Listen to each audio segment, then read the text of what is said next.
नमस्कार दोस्तों, स्वागत है आपका आज की ताजा खबरों में। तारीख 11 जनवरी 2026 दिन रविवार वार को बिना देरी के नजर डालते हैं आज की खबरों पर, जो कि आपको सुनना बहुत जरूरी है।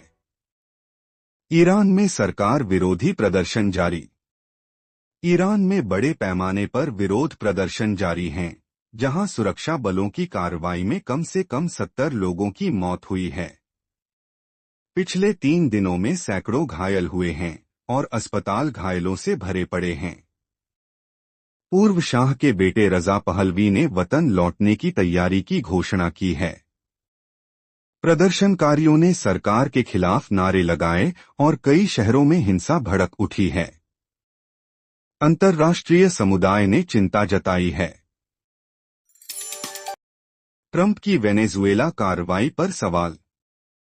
वेनेजुएला पर अमेरिकी कार्रवाई के पीछे सिर्फ तेल का फैक्टर है या कोई और मंशा? अमेरिका ने नशीले पदार्थों की तस्करी के खिलाफ कदम उठाया, लेकिन यह महीनों की सैन्य रणनीति का नतीजा है। ट्रंप प्रशासन ने इस ऑपरेशन से वैश्विक राजनीति में हलचल मचा दी है। कई देशों ने इसकी निंदा की है, जबकि कुछ ने समर्थन दिया। स्थिति अभी तनावपूर्ण बनी हुई है। ईरान में रजा पहलवी की वापसी की तैयारी। ईरान में विरोध प्रदर्शनों के बीच पूर्व शाह के बेटे रजा पहलवी ने कहा कि वे वतन लौटने की तैयारी कर रहे हैं। प्रदर्शनकारियों ने राष्ट्रीय झंडा फाड़ा और पुलिस से झड़पें हुईं। कम से कम 26 मौतों की पुष्टि हुई है। अंतर्राष्ट्रीय मीडिया ने इसे कवर किया है। पहलवी के बयान से प्रदर्शनकारियों में नई उम्मीद जगी है, लेकिन सरकार ने इसे साजिश बताया है। कुत्तों से जीते साम्राज्य। दुनिया के साम्राज्यों में कुत्तों ने महत्वपूर्ण भूमिका निभाई, खासकर स्पेन की जीतों में, जहां वे बस्तियों की रक्षा और हमलों के लिए इस्तेमाल हुए। लोग उन्हें शेर समझते थे।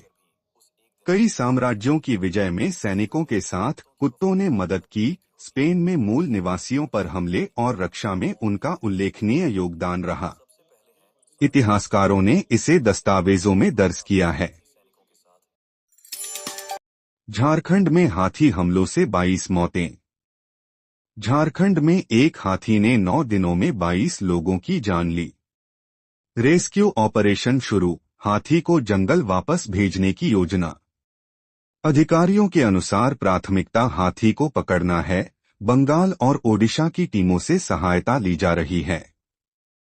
प्रभावित लोग दहशत में जी रहे हैं।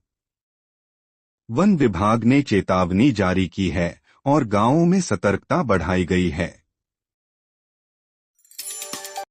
अमेरिकी सोनिक हथियार से वेनेजुएला ऑपरेशन। अमेरिका ने वेनेजुएला में सोनिक हथियार का इस्तेमाल किया, जिसमें सैनिकों को खून की उल्टी हुई और वे ढेर हो गए। न बम फटा न गोला, लेकिन यह मिसाइल से भी खतरनाक साबित हुआ। ट्रंप सरकार ने इस ऑपरेशन से दुनिया में हलचल मचा दी है। अब ग्रीनलैंड पर नजरें टिकी हैं। कई विशेषज्ञों ने इसे युद्ध की नई तकनीक बताया है।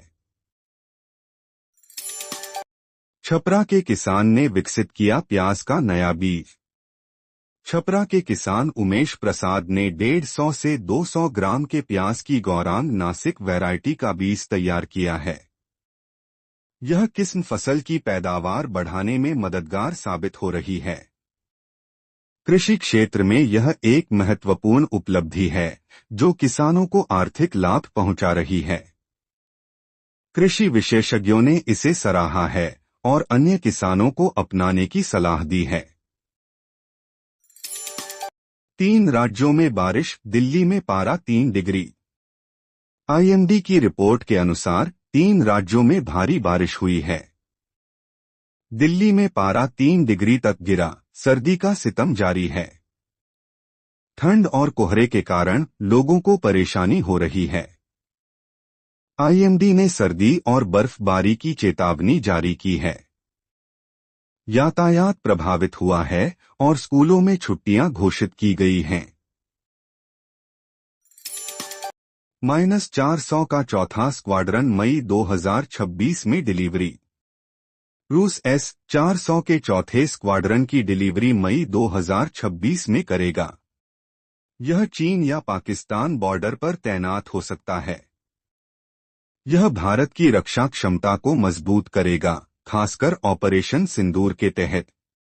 भारतीय सेना ने इसके लिए तैयारी शुरू कर दी है। यह सौदा भारत रूस संबंधों को मजबूत कर रहा है। पंत की चोट से टीम इंडिया को नुकसान। ऋषभ पंत की चोट से टीम इंडिया को बड़ा झटका लगा है। इंडिया बनाम न्यूजीलैंड मैच में उनकी गैरमौजूदगी से मध्यक्रम कमजोर हो सकता है। संभावित रिप्लेसमेंट पर चर्चा जारी है। कोच और कप्तान ने उनकी कमी को स्वीकार किया है। फैंस निराश हैं और उनकी जल्द स्वस्थ होने की कामना कर रहे हैं। लाल बहादुर शास्त्री की पुण्यतिथि पर श्रद्धांजलि। देश के दूसरे प्रधानमंत्री लाल बहादुर शास्त्री की पुण्यतिथि पर अमित शाह ने भावभीनी श्रद्धांजलि दी। यह समारोह उनकी स्मृति में आयोजित किया गया, जिसमें उनके योगदान को याद किया गया। जय जवान जय किसान का नारा आज भी प्रासंगिक है। कई नेताओं ने उनके आदर्शों पर चलने की अपील की। देश भर में कार्यक्रम आयोजित हुए। ट्रंप को पीस प्राइज देने से इनकार। वेनेजुएला की नेता मचाडो ने ट्रंप को पीस प्राइज देने से इनकार किया, नोबेल समिति ने बयान दिया। ट्रंप के आदेश से वेनेजुएला तेल फंड पर इमरजेंसी लगी, राजनीतिक कैदियों की रिहाई शुरू। कई विशेषज्ञों ने इसे राजनीतिक फैसला बताया है। ट्रंप ने इसकी आलोचना की है। इजराइल में नेतन्याहू के खिलाफ विरोध। तेल अवीव में हजारों इजरायली सड़कों पर उतरे, नेतन्याहू सरकार से इस्तीफे की मांग की। अक्टूबर 7 जांच की मांग के साथ प्रदर्शन तेज, मार्को रूबियो से फोन पर चर्चा हुई। विरोध प्रदर्शन में पुलिस ने हस्तक्षेप किया। अंतर्राष्ट्रीय ध्यान आकर्षित हुआ है। OnePlus Nord 6 की नई बैटरी। OnePlus की नई Nord 6 में 9000 mAh बैटरी और क्वालकॉम चिप आएगी। कई फीचर्स के साथ लॉन्च की तैयारी, स्मार्टफोन मार्केट में बड़ा अपडेट। उपयोगकर्ताओं को लंबी बैटरी लाइफ मिलेगी। कंपनी ने इसके स्पेसिफिकेशन जारी किए हैं। बाजार में प्रतिस्पर्धा बढ़ेगी। पीएम मोदी का सोमनाथ दौरा। पीएम मोदी सोमनाथ ज्योतिर्लिंग पहुंचे, ओंकार मंत्र जाप किया, ड्रोन शो देखा। स्वाभिमान पर्व में शामिल, भव्य आयोजन में शिव मंदिर की महत्ता पर जोर। भक्तों ने उनका स्वागत किया। यह दौरा धार्मिक महत्व का है और सांस्कृतिक विरासत को बढ़ावा देता है।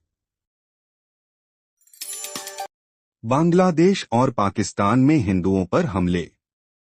बांग्लादेश और पाकिस्तान में हिंदुओं के खिलाफ हिंसा की दो समान कहानियां उभर कर आई हैं, जहां नफरत के अपराध बढ़ रहे हैं। दोनों पड़ोसी देशों में हिंदू समुदाय पर हमले की घटनाएं चिंता का विषय बनी हुई हैं। अंतर्राष्ट्रीय संगठनों ने जांच की मांग की है। शिंदे-फडणवीस गिरफ्तारी साजिश की पूरी कहानी। एकनाथ शिंदे और देवेंद्र फडणवीस को गिरफ्तार करने की साजिश में स्टिंग ऑपरेशन, गवाह को धमकी और गायब लॉग बुक शामिल हैं। महाराष्ट्र की राजनीति में कांग्रेस की भूमिका उजागर हुई है, जहां बीजेपी और शिवसेना पर निशाना साधा गया। जांच एजेंसियां सक्रिय हैं। मां की हत्या की साजिश रची गांव वाली दुल्हन के लिए। यमुनानगर में सरपंच के बेटे ने मां की हत्या की साजिश रची, क्योंकि वह गांव की लड़की से शादी चाहता था और मां ने विरोध किया। लंदन से लौटे युवक ने मां को मारने की योजना बनाई, जो अब खुलासा हो चुकी है। पुलिस ने आरोपी को गिरफ्तार किया है। ओडिशा में साड़ी में फुटबॉल मैच। सुंदरगढ़ में महिलाओं ने साड़ी पहनकर अनोखा फुटबॉल मैच खेला, जहां किक मारती वुमिया वायरल हो गई। यह मैच महिलाओं की शारीरिक क्षमता और परंपरा को मिश्रित करने का उदाहरण है, जो सोशल मीडिया पर छाया। कई लोगों ने इसे महिला सशक्तिकरण का प्रतीक बताया है। वैभव सूर्यवंशी का 27 गेंद में अर्धशतक। ICC U19 world cup warm up match में वैभव सूर्यवंशी ने 7 छक्के, 9 चौके और 192 स्ट्राइक रेट से 27 गेंद में अर्धशतक जड़ा। स्कॉटलैंड के खिलाफ भारत ने कोहराम मचाया, वर्ल्ड कप से पहले मजबूत संकेत दिया। युवा खिलाड़ी की प्रशंसा हो रही है।